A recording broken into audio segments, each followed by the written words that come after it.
আপনার জীবনের সবচেয়ে গুরুত্বপূর্ণ সিদ্ধান্ত কোনটি? আপনি কি জানেন? বিয়ে নয়, ব্যবসা নয়, এমনকি টাকা উপার্জনও নয়, বরং আপনার কেরিয়ার। কিন্তু দুঃখের বিষয় হলো বেশিরভাগ মানুষ পরিবারের প্রত্যাশা আর সমাজের চাপে নিজের কেরিয়ার বেছে নেয়। ছোটবেলা থেকেই আমাদের শোনানো হয়, ডাক্তার হও, ইঞ্জিনিয়ার হও, বিসিএস দাও।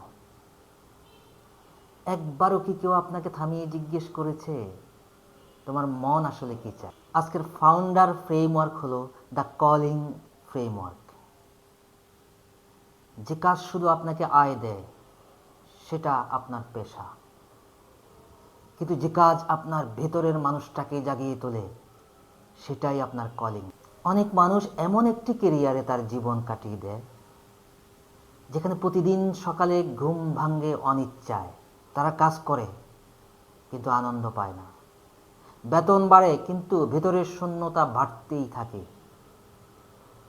অন্যদিকে কেউ হয়তো শুরুতে অনেক কম বেতন পায়, কিন্তু সে এমন একটি কাজ করছে যেটা করতে গিয়ে তার সময়ের হিসাবটাই সে ভুলে যায়।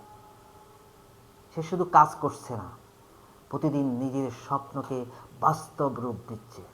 আমি কিন্তু বলছি না শুধু নিজের ভিতরের কথা শুনলেই সাফল্য নিশ্চিত।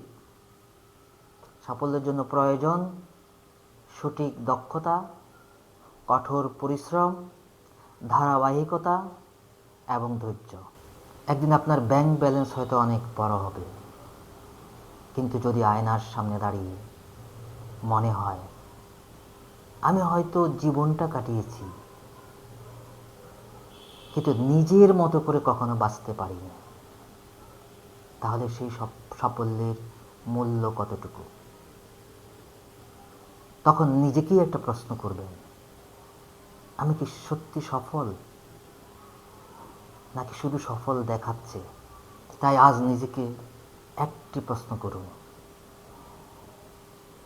আমি কি আমার কেরিয়ার বেছে নিয়েছি নিজের হৃদয়ের ডাকে নাকি সমাজের চাপে?